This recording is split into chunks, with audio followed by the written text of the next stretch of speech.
Hi viewers, welcome to our channel.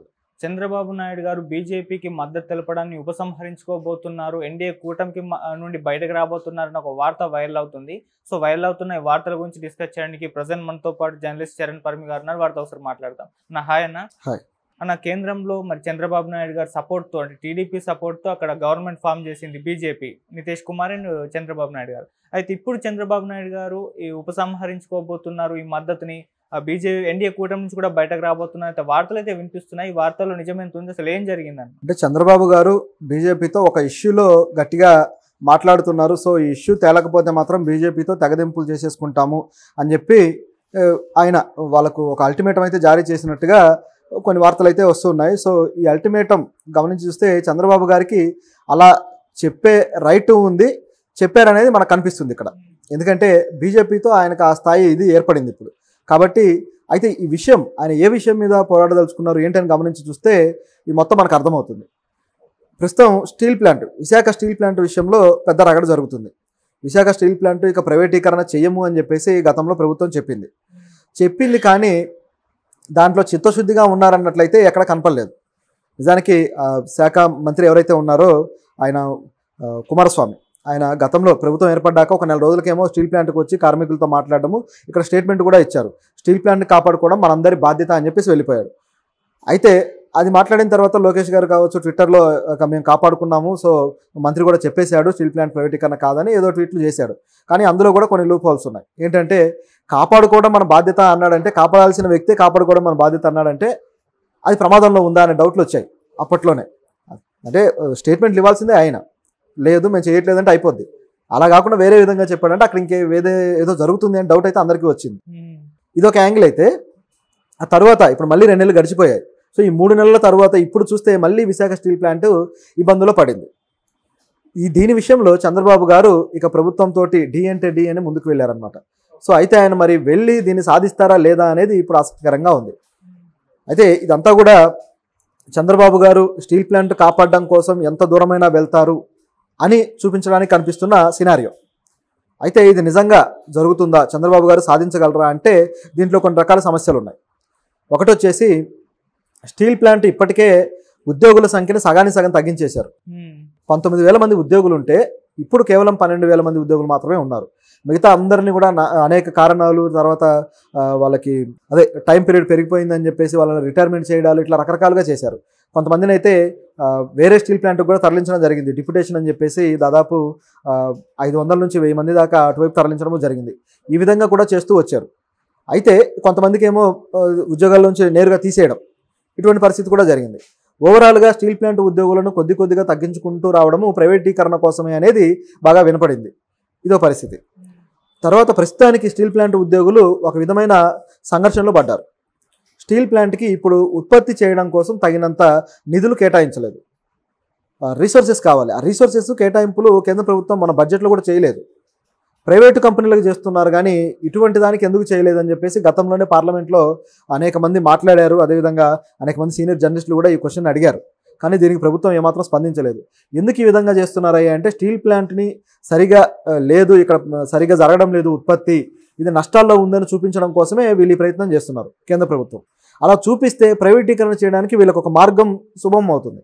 అది వీళ్ళ sketch. అలా చేసే ప్రయత్నంలో భాగంగా ఈ నిధులు తగ్గించడంతో ఇప్పుడు అది మూతపడే పరిస్థితికి వచ్చింది. ఉత్పత్తి సరిగ్గా లేకపోతే ఏం చేస్తాం, మూతపడడం తప్ప చేసేదేం లేదు. సో ఈ పరిస్థితుల్లో మూతపడితే ఎవరికి దెబ్బ, ఉద్యోగులకి దెబ్బ. సో అప్పుడు ఇక ఉద్యోగులు ఇంట్లో కూర్చోవాలి, ఆ తర్వాత ప్రైవేటీకరణ అంటారు, ఆ తర్వాత ఏం జరుగుతుందో కూడా తెలియదు. సో ఇంత పెద్ద నష్టం జరిగే అవకాశం ఉంది కాబట్టి ఇప్పుడు సడన్గా ఉద్యోగులు రోడ్ల మీదకి వచ్చి పోరాడడానికి సిద్ధపడ్డారు. ఇది ఒకవైపు జరుగుతూ ఉండగా జనసేన నుంచి మరో నాయకుడు కూడా రియాక్ట్ అయ్యారు. జనసేన నుంచి బోలిశెట్టి సత్యనారాయణ గారు, ఎప్పుడు ఆ స్పోక్ పర్సన్, ఎప్పుడు కూడా జనసేన ఇష్యూస్ మీద ఆయన మాట్లాడుతూ వస్తుంటారు, ట్విట్టర్లో కూడా అనేక విషయాలు పెడుతూ ఉంటారు. ఆయన ఒక వీడియో పెట్టారు. ఇది పెద్ద వివాదాస్పదంగా మారింది. అంటే కూటమి ప్రభుత్వంలో 2 రకాల ఆలోచనలు ఉన్నాయా అనే డౌట్ కూడా క్రియేట్ అయ్యి కూటమి ప్రభుత్వానికి ఇది ఒక రకమైన కాన్ఫ్లిక్ట్గా తయారైంది. ఆయన ఏమన్నారంటే, నిజానికి ఇప్పుడు కార్మికులు కూడా ఆయన వ్యాఖ్యల మీద విమర్శిస్తున్నారు, రోడ్ల మీదకి వచ్చి ఆయన్ని బాగా దూషిస్తున్నారు కూడా. సో ఏమన్నారని చూస్తే బోలిశెట్టి సత్యనారాయణ గారు, ఈ కార్మిక నాయకులే పెద్ద దొంగలు, సో వీళ్ళే మోసం చేస్తున్నారు, స్టీల్ ప్లాంట్ను అమ్మేయడానికి వీళ్ళే ప్రయత్నిస్తున్నారు, కార్మిక నాయకులే సరైన నాయకులు కాదు అని చెప్పేసి వాళ్ళ మీద ఇష్టానికి మాట్లాడారు. సో ఆయన ఒకసారిగా అలా అనేసరికి కార్మికులకి మండిపోయింది. ఎందుకంటే స్టీల్ ప్లాంట్ను కాపాడుకోవడానికి చాలా కాలంగా కార్మిక నాయకులు వచ్చి ఉద్యమాలు చేస్తున్నారు. గత ప్రభుత్వం టైంలో కూడా, గత ప్రభుత్వం జగన్ ప్రభుత్వంలోనే ఈ స్టీల్ ప్లాంట్ అనేది ప్రైవేటీకరణ అవుతుంది అనేది వచ్చింది. అప్పటి నుంచి కూడా వీళ్ళు ఉద్యమం చేయడము, మోదీ గారు విశాఖ వస్తున్నారంటే గో బ్యాక్ మోదీ అని చెప్పేసి ఒక బ్లాక్ ఫ్లకార్డ్స్ తోటి నిరసనలు తెలియజేయడం ఇవన్నీ చేశారు. తర్వాత పవన్ కళ్యాణ్ గారు కూడా ఈ ఇష్యూని గుర్తించి ఇది ఆంధ్రుల హక్కు అని ఆయన రోడ్డు మీదకి వచ్చి ఆయన కూడా నిరసనలు తెలియజేశారు. కేంద్ర ప్రభుత్వంతో ఆయన పోరాడారు. అప్పటికి కూడా మేము పొత్తులో ఉంటాము, బీజేపీతో పొత్తు ఉంటుంది అని చెప్పి బీజేపీతో పొత్తు నడిపిన వ్యక్తి. అలా నడుపుతూ కూడా కేంద్ర ప్రభుత్వంతో ఫైట్ చేశాడు. అది పవన్ కళ్యాణ్ గట్స్, అది మెచ్చుకొని తీరాలి దాని విషయంలో. అలా పోరాడుతూ ఉంటే ఆ టైంలో ఆ కార్మిక నాయకులు పవన్ కళ్యాణ్కి సరైన మద్దతు ఇవ్వలేదు, వాళ్ళ పోరాటం అంతా కూడా ఫేక్ అన్నట్టుగా బోలిశెట్టి గారు అన్నారు. సరిగా పోరాడలేదు. అలాగే ఢిల్లీకి అఖిలపక్షాన్ని వేయమని చెప్పేసి ఈ ప్రభుత్వాన్ని కూడా అడగలేదు, రాష్ట్ర ప్రభుత్వాన్ని అని చెప్పేసి ఆయన ఆరోపణ. ఇప్పుడు రాష్ట్ర ప్రభుత్వము అఖిలపక్షాన్ని వేసి ఇక్కడ నుంచి ప్రభుత్వం నుంచి ప్రతినిధుల్ని, అదేవిధంగా అక్కడ నుంచి కార్మిక నాయకులని వీళ్ళని ఒక అఖిలపక్షంగా చేసి ఢిల్లీ పంపిస్తే అక్కడ వాళ్ళు చర్చలు చేసి దీని విషయంలో ఒక కొలిక్కి తీసుకొచ్చేవాళ్ళు. కానీ అటువంటి ప్రయత్నం ఏమాత్రం వీళ్ళు చేయలేదు. కార్మిక నాయకులు ఎందుకు గత ప్రభుత్వాన్ని అఖిలపక్షం కోసం అడగలేదు అని చెప్పేసి ఆయన ప్రశ్నిస్తున్నారు. ఇది కూడా న్యాయమైన ప్రశ్నే. ఇప్పటికీ కూడా కార్మిక నాయకులు అఖిలపక్షాన్ని అడగట్లేదు. మరి ఏం జరుగుతుందనే డౌట్ అయితే అందరికీ ఉంది. అలాగే గత ప్రభుత్వంలో సాయిరెడ్డి గారు, విజయసాయిరెడ్డి గారు, అదేవిధంగా బొత్స గారు, వీళ్ళందరూ కూడా కొద్దిగా ఈ విషయంలో 1-2 వ్యాఖ్యలు చేసి ఎప్పుడైతే ప్రభుత్వం మారిందో ఇప్పుడు వాళ్ళు ఏమంటున్నారంటే అసలు స్టీల్ ప్లాంట్ ఇప్పటిదాకా ప్రైవేటీకరణ కాకుండా ఆపిందే మేము, సో మేము ఆపబట్టే అది ఆగింది అని చెప్పేసి వాళ్ళు మాట్లాడుతున్నారు. అయితే వాళ్ళ మాటల్లో కూడా పూర్తిస్థాయి వాస్తవం లేదు. నిజంగా ఆపదలుచుకుంటే అఖిలపక్షాన్ని వేసి అక్కడ కేంద్ర ప్రభుత్వంతో స్టేట్మెంట్ ఇప్పించేస్తుంటే అది అఫీషియల్గా పూర్తయిపోయి ఉండేది. ఆపడం అంటే కొద్ది రోజులు ఆపడమా, లేకపోతే వేరే ప్రభుత్వం వచ్చిన తర్వాత చూసుకుంటారని ఆపడమా, ఏంటి అసలు ఈ ఆపడం అంటే ఏంటి, ఏ రకంగా ఆపారు అనే ప్రశ్న అయితే బోలిశెట్టి గారు కూడా సంధిస్తున్నారు. కాబట్టి గత ప్రభుత్వ హయాంలో ఈ నాయకులు సరిగా పనిచేయలేదు అనేది ఆయన ఆరోపణ.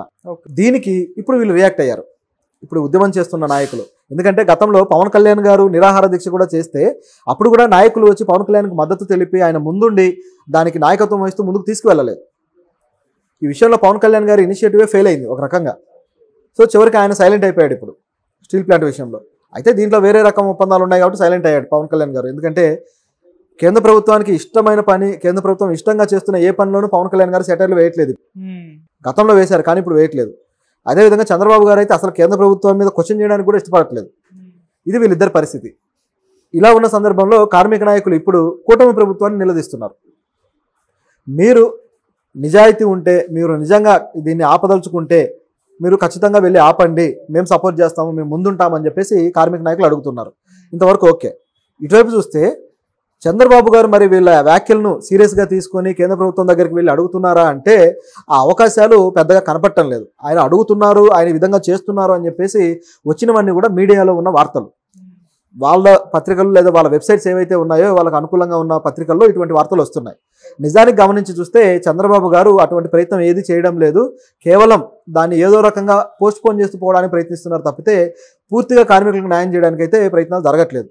ఎందుకంటే దీన్ని ఎలా చూడాలంటే ఇప్పుడు ఒకవేళ కేంద్ర ప్రభుత్వానికి, అంటే వీళ్ళు రాసిన వార్త కూడా కేంద్ర ప్రభుత్వానికి ఆయన ఇప్పుడు మద్దతు తీసేస్తే ఖచ్చితంగా కేంద్ర ప్రభుత్వం పడిపోతుంది, కాబట్టి దీన్ని ఆసరాగా తీసుకొని ఈయన గట్టిగా మాట్లాడుతున్నారు చంద్రబాబు గారు. కాబట్టి కేంద్ర ప్రభుత్వం చచ్చినట్టు దీన్ని ప్రైవేటీకరణ చేయకుండా ఆపేస్తుంది అనేది వీళ్ళ వార్త. నిజంగా ఆయన అంత పట్టుదలతో ఉంటే అసలు ఇప్పుడు స్పెషల్ స్టేటస్ తేవచ్చు కదా ఏపీకి, ఆ పట్టుదల దాంట్లో చూపించవచ్చు కదా.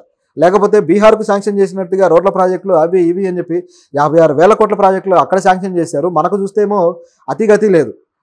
మనకు శాంక్షన్ చేసిన ప్రాజెక్టులు చాలా కొద్ది ప్రాజెక్టులు. సో మరి మన పరిస్థితి ఎలా ఉంది అంటే ఆయనతో పోటీగా మంత్రులను ఇచ్చిన బీహార్కి ఏమో ఆ స్థాయిలో న్యాయం చేశారు, దానికి తగ్గట్టుగా లేదా దానికి సమానంగా కూడా మనకు న్యాయం చేయలేకపోయారు చంద్రబాబు గారు. ఇప్పుడు ప్రత్యేకంగా ఆయన ఏదో ఉపసంహరించుకుంటారు, ప్రత్యేకంగా అది ఒక స్టీల్ ప్లాంట్ కోసం మాత్రమే అంటే నమ్మశక్యంగా లేదు. రాష్ట్రం మొత్తానికి ఉపయోగకరమైన అనేక ప్రాజెక్టులు జాతీయ ప్రాజెక్టులకు స్టార్ట్ అవ్వబోయాయి, అనేక ప్రాజెక్టులు మధ్యలో ఆగిపోయినవి, అలాగే అమరావతి నిర్మాణం కావచ్చు, వీటన్నిటికీ అభివృద్ధికి ఒకే ఒక డెసిషన్ ఇది, ఉపసంహరణ తీసుకుంటే ఇవన్నీ అయిపోతాయి, స్పెషల్ స్టేటస్ వచ్చేస్తుంది, అన్నీ అయిపోతాయి. దీంట్లోనే ఆయన యాక్టివ్గా పనిచేయనప్పుడు ఈ ఏదైతే విశాఖ స్టీల్ ప్లాంట్ ఉందో దీనికోసము దీంట్లో ఉన్న